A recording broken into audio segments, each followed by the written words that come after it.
Hey, Buff Nation, voice of the Buffs, Mark Johnson here. Coming up this week on the Buffalo Stampede, we're talking football. Season over for the Buffaloes. Coach Gary Barnett and I break it down. From basketball, the men with a big victory as they knock out Stanford, opening up Pac-12 conference play. Jabari Walker and 1,000-point man Evan Batty. Also for the undefeated women's team, 7-0, senior guard Lucilla Feliciano. All this week on the Buffalo Stampede. Dimitri Stanley's going to take it to the house. There is why he's one of the best linebackers in America. And there he goes! Touchdown! Right between the eyes from downtown. Attaboy Lolo. It's a winner for the Buffs.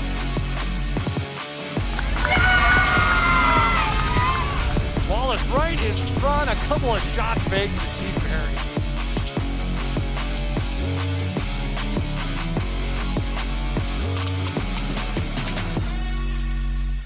And Nico Reed's going to take him about 4 yards deep. He's going to bring it out right across the 10 along the seam. Bounces to the right side, 20, 25-yard line. Down the sideline he goes. 40, 45, got the kicker to beat. 50-yard line, still running. 35, 30, 25, 20, 15, 10, 5. Touchdown! Touchdown, Colorado! A 100-yard kickoff return by young Nico Reed. And just like that, with 14:45 to play in the third quarter, the Buffaloes pull within 14-12 here in Salt Lake City. What a first kickoff return by that Colorado Buffalo. Well, that play right there put a little electricity into the Buffaloes here at Salt Lake City. A 100-yard kickoff return by Nico Reed. He opened up the second half. Buffs pull within 14-13, but he gets away from they fall 28-13. Season comes to an end at 4-8 overall, 3-6 in Pac-12 conference play. Hi, everybody. Welcome to the Buffalo Stampede. Coach Gary Barnett, voice of the Buffs, Mark Johnson. Utah's a very good football team. So Colorado went out, didn't perform well on offense, only 140-some yards of offense. But this team fought in this final game. They did, and that kickoff return was sort of indicative of, I mean, he went in, he bounced off 2 or 3 players, came out the other side, and outruns everybody. Sort of the way we played the whole game, and we just hung around. They couldn't put us away. And you know, Utah didn't try to embarrass anybody or do anything. We made some plays when we needed to make them, especially on defense. And offensively, we just couldn't stay in the game. We just couldn't provide enough firepower to get in the game. I don't think we scored an offensive, well, we didn't score an offensive touchdown, and all the points came off special teams for the most part. But, we were shorthanded. I mean, we were very shorthanded. And everybody else on that team really fought and scratched and clawed. And it wasn't enough, and it wasn't going to be enough ever, but it never seemed that way. I mean, we didn't know if we were going to be able to do it, but we were never out of the game, and they knew that. Buffalo's only had 143 yards of offense. They finish up with the worst offensive season in the history of Colorado football. Now the work begins, doesn't it? I mean, Carl Durrell and company have got a lot of work to do. It does. The assessment takes place. I think, first of all, you got to decide. You got to talk to everybody, see what everybody thinks as far as where we need to go. I mean, you have a feel for it as the head coach, but you want to hear everybody's side of it. And then you got to make some decisions, and you got to decide on where you go and what you have to do, first of all, to improve. I think off-season conditioning and strength gain is really critical. There's times when we were just outmatched up front, especially in the offensive line. As Gary mentioned, all the points came off special teams, a 33 and a 56-yard field goal by Cole Becker, then a 100-yard kickoff return. After the game, we heard from head coach Carl Durrell. And we didn't play as well as we should have been able to play in a caliber game like this. I don't want to take anything away from Utah, and they're a really good team, and we felt we had some opportunities to do some positive things, but unfortunately we did not. We had a long field goal in the first half, and then a kickoff return and start the second half. Those are really, really positive things with some good young players that we feel have bright futures here. Offensively, we just struggled getting in rhythm, trying to get in rhythm to do anything positive. We had a couple of nice drives. We struggled with protection. We struggled with creating any type of production in the run game. Defensively, we held up and did some really good things at times, but again, the run game was really big and prevalent with their success, with them being able to sustain some drives and put points, and so it was one of those games that with some players being down this week, we ended up not being as strong as we could have, but I felt very proud of how this team fought. This team fought for 60 minutes, and gave us everything they had. As head coach Carl Durrell after the Buffalo's 28-13 loss to Utah. Utah goes on, by the way, to win the Pac-12 South for the 4th time in 5 years. You talked about the process they're going to go through right now. I'd imagine as a head coach, you're thinking about stuff as the season unfolds, obviously, about where your program is going, where you're at, the changes you want to make. How much time do you take after a season to kind of start implementing what you've been thinking about? Well, I think you got to take some time and be careful with the time and not make any emotional, rash decisions. You want to make sure you've thought it out. And Carl's personality is to do it that way anyway. Mm-hmm. And I think for someone like myself, I need to take that time. But and then you need to decide on the action, because it's ultimately your responsibility to, one, decide which way you're going to go, and then two, figure out how you're going to get there. So you know, you do have an idea. You've watched it all year. I think the number one thing you've got to do at this point in time is try to hang on to your young players who might be tempted to leave, because in this environment anymore of college football, you just, if things aren't going your way, you just up and go. And so you got to try to keep all the ones that you can, and then make some decisions personnel-wise, coaching-wise. You know, I don't know about offense, defense, whether you make some changes there as far as the direction you want to go, not with who's running it necessarily, but if there's things that you feel like after a first full year in this conference you need to do to win.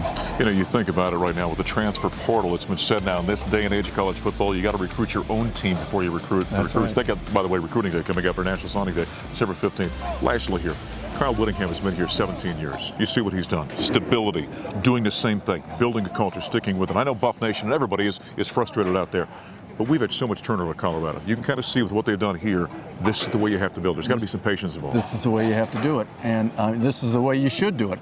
And you know, they're getting players that are leaving other programs that want to come here now. Yeah. And we just saw them. We saw a bunch of them on the field tonight, and they beat us. And so you've got to create the same kind of culture, one that's going to be steady and consistent, and one that people want to be a part of. So the Buffaloes season comes to an end with a 28-13 loss to Utah here in Salt Lake City. Buffaloes 4-8, 3-6 in Pac-12 conference play. Gary Barnett, voice of the Buffs, Mark Johnson. Coming up next here in the Buffalo Stampede, we're talking men's basketball.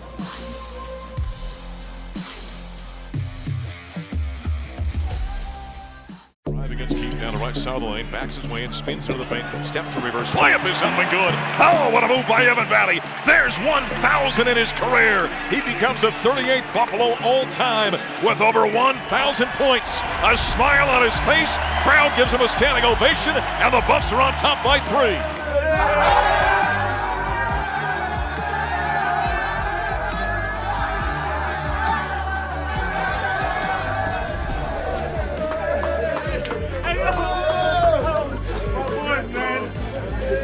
It's all because of y'all, man. The margin for error shrinks dramatically when you get in the Pac-12. But you got to do what you have to do to win. Again, this team's heart, your desire, your togetherness, it shows. Okay? I was really proud of you. Here we go, guys. I love you guys so much. 1, 2, 3. Evan Batty becomes the 38th Buffalo all-time to score 1,000 points. He does it in a 22-point performance. Buffs win it by 4 over Stanford. Big fellow with us back in the Buffalo Stampede. That'd be a great moment for you. Look, the celebration locker room was outstanding. Yeah, it was fun. Just just being with the guys and just celebrating and just being with the guys. I mean, it's an amazing team. You know, you think about it. This 2017 recruiting class: McKinley Wright, Tyler Bay, Deshaun Schwartz, all over 1,000. He becomes the 4th. That says something about the group you came in with. Yeah, I mean, that was our mission. From the get-go, it's just advance Colorado basketball to the next level, whatever that entails. But that was our mission, just to be the best we can be. So my guess is when you got back in the locker room, the celebration with the team, was the phone blowing up too? Nah, I mean, I turn my phone on airplane mode when I go into the game, so I don't really, get the messages until I want to turn it on and get the messages. So, it's all noise. I mean, all the congrats is all cool, but they're not with me in the gym. It's my teammates and it's me. So when it happened, the crowd, and you know how much the fans love you. I mean, they went nuts at that point in time. I saw you smiling, announcing on the PA. Yeah. What does it mean when fans are showing you love like that? I've definitely been blessed to have the Buff Nation be behind me from day one here, and I'm just so grateful just to, just put on the show for them and, show my appreciation and my love for them as well. So it's really reciprocated. And I know that the individual stuff's secondary for Evan. Now let's talk about the game. That was a hard-fought game. Right. You're one of the senior leaders in this team. Right. You got to teach this young group to, hey, we can't always dig ourselves a hole and have to come back. Yeah, it's, we can't always spot dudes 15 points off the rip and then have to come back, with a blaze of shots being made. Yeah. So, I mean, we're still learning, we're still young, and that can't be the excuse forever, though. It is a double-edged sword, though, so that this team will play young enough to dig themselves a hole, and they're good enough to come back. Yeah. So that's got to get you excited about the potential of this group. Yeah, I mean, it shows our fight. It shows our, just our perseverance and just our resilience and just wanting to, just win games. I mean, we compete every day, and that's one of our, our mantras is to compete. I was having fun with Evan on the radio post game. I said, hey, when did you become Steph Curry shooting a three out there? That's a part of your game you got to be proud of. You've developed that over the course of your career. Yeah. It's really simple. I just shoot when I'm open, I pass when I'm not. I mean, the game is, really simple. It's really slowed down for me, so. Yeah. Being a senior, you've always been an emotional leader on this team, but now that you're in that position, Right. Deshaun moves on, McKinley's in the NBA, and Tad expects you to be one of these leaders. What does that mean to you to have that responsibility? It's always on my head, it's a lot of responsibility on me personally just to get my guys ready and just to make sure my guys are, feeling like they're a part of it. Even the guys that are not playing and on the bench, they're a huge part of it. So.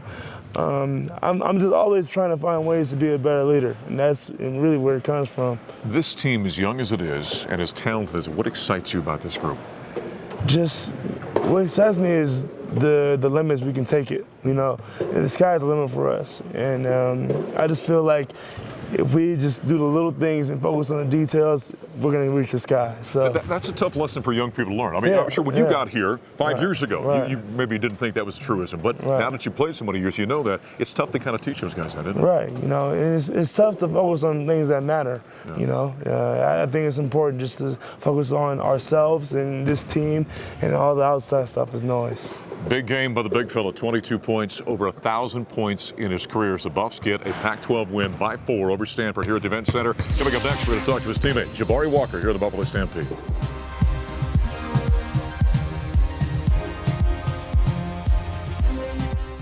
Walker driving down the paint, pulls up, mid-range jumper's up and good by Jabari Walker. Gets high on the right side to Silva, cross court. Jabari Walker, top of the key, pulls up from 18, fires, and hits from downtown. In, throws it high up the window, shot won't go. Oh! The follow jam! Jabari from high above the rim! There's Jabari Walker in the Buffalo's Pac-12 conference victories. They open up conference play, yes, this early, 80-76. Buffs are 6-1 of the season, 1-0 Pac-12 conference play. Jabari Walker joining us here for a couple of minutes. Had a double-double, by the way, 12 points and 13 rebounds. First off, the ball game. Okay, congratulations. Hard-fought win, number one.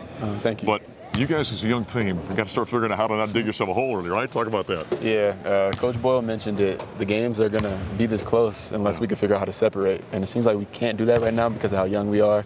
Last year's team had no problem doing that. So if we can't do that, then the games are going to be close like that every time. And I don't like that. It's too much stress. Jabari, one thing that I see you transitioning as a player, right? You think about last season, McKinley, Deshaun, Dallas, older team, right? You could come in, if you had a great game, fantastic. If you didn't play so well, the older fellas kind of took over. Yeah. You've had to learn to, now that you're the guy, right? They need you to be consistent every single night. That's a transition for a young player.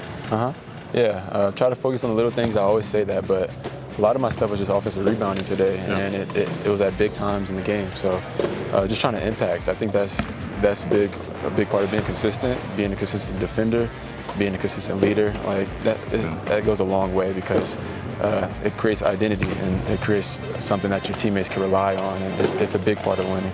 And I fully understand that during this offseason, you understood. Coach talked to you about, hey, okay, now you're going to be one of the guys. We need you and Tristan to be good every single night. How did you kind of prepare yourself for that? Yeah, a bunch of adding to my skill development, trying new things so that I could just not rely on my jumper so much, trying to create for others, a lot of watching film because I had McKinley who could just penetrate, and then I was open for three. So now they're not gonna help as much when I'm open, so I don't have as many open looks. They're going to close out, so using shot fakes and getting to the basket, just adding more layers to my game. Kind of odd to have a conference game this early, wasn't it? Yeah. This is the first conference game in America. Yeah, that's what he told us before the game. It gave us a lot of energy. Everybody was watching this one. This young team, you know, we just talked with Evan Batty in a segment before. This young team has got to excite you, I would think. You, Tristan, what KJ's been able to do, all the young guys in the squad. What excites you about the squad? We're just so close, and no one understands how close we are. It's like we're brothers, little brothers. We're not from the same mother, but it's like I'm just as close with them as I am like my other siblings, and it's crazy, and it's just exciting to get a win with these guys. Yeah, because everyone's happy, and I just love seeing the locker room happy. I love getting that environment. You know, as young as you guys are, you're very athletic. You got a lot of length in this team. Can this team be a defensive squad like Tad Boyle's number? Yeah, we can. There's so much upside, and we're just figuring it out. It's going to be scary because this team's going to get better as the season goes along. Okay, how about your guy Evan Batty? All right, goes over 1,000 points in his career. You see out here the way Evan responds to Evan, right? I mean, you know how much everyone loves him. He's a great leader for you guys, isn't he? Tremendous leader. I've never seen anyone like him, and he just puts so much work in. He deserves it. Before practice, after practice, he's a true hard worker. Yeah, it's got to be like walking around campus with a superstar, though. I mean, everyone stops, they want a picture with him, they love, don't they? He's so genuine, and like, I know they don't know him personally, but what they love about him, he's like that every day. That's really him. All right, the schedule coming up here. You got UCLA this week, top 5 team that went to the Final Four last year. You got Tennessee the next time you're back on this court. You got Kansas coming in. CSU Bakersfield's a very good team you got coming in here. Very challenging schedule the next few weeks. Yeah, we're back at it tomorrow, watching film. Got to improve. Nothing to lose when we go out to California, and that's a dangerous way to play. So we're looking to come out here with all these wins. I like it. This guy here is playing some very good basketball. You watch him. He's getting better and better all the time. Jabari Walker coming off 12 points, 13 rebounds. Buffs get a win over Stanford. Hey, the women's team's undefeated. They're 7-0. We're going to talk with Lucilla Feliciano coming up next.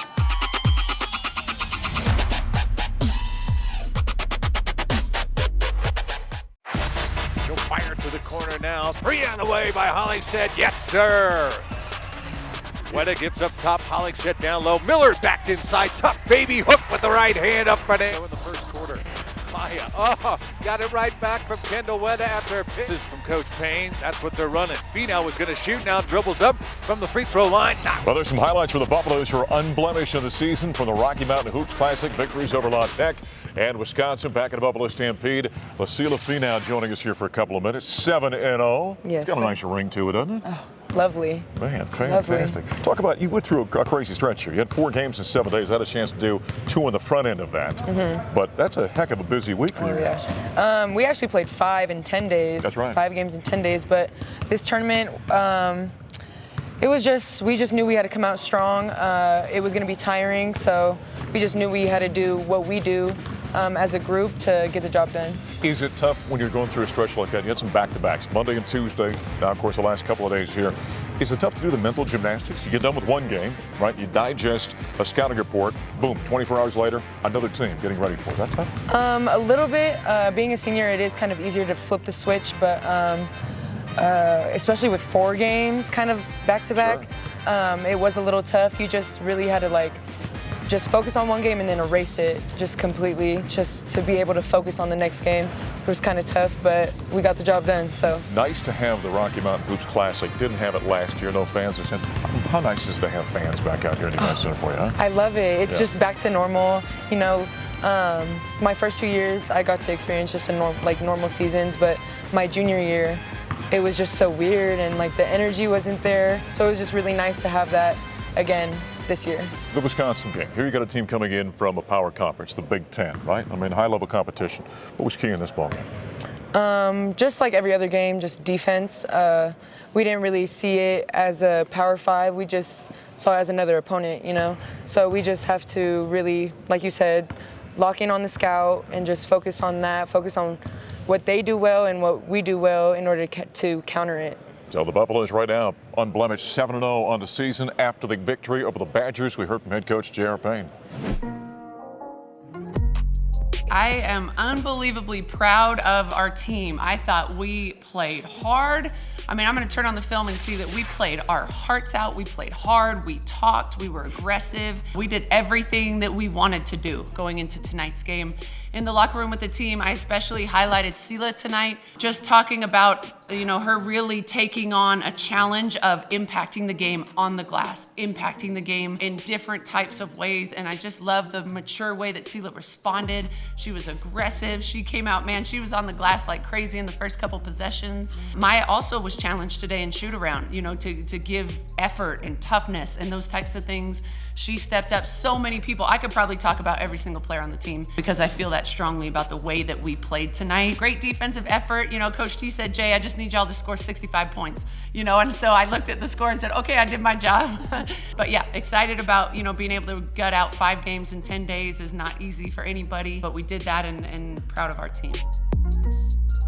7-0 for head coach J.R. Payne of the Buffaloes, coming off the victory over the Wisconsin Badgers here on a Sunday afternoon at the Event Center. Mark Johnson continuing with Lucilla Feliciano. 7-0 has got an awful nice ring to it, doesn't it? Very nice. What's very your nice. key right now? I mean, when I was doing the 3 games I did for you guys, defense was phenomenal for this team.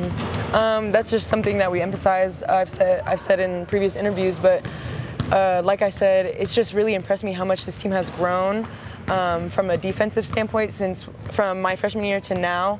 So I think it's just really important that we just do what we do, which is defense, and take pride in it. When I look at this team, there's a lot of versatility on the squad. You and Jay in the backcourt can move around. The wings, very versatile. It's got to be a tough team to defend, I would think, as versatile as this team is. Yeah, I know something that we've mentioned before is depth. There's a lot of depth with this team, especially because of the veterans. It's a veteran-heavy group right now. So we're just teaching as we go, which is nice because they're getting it quick.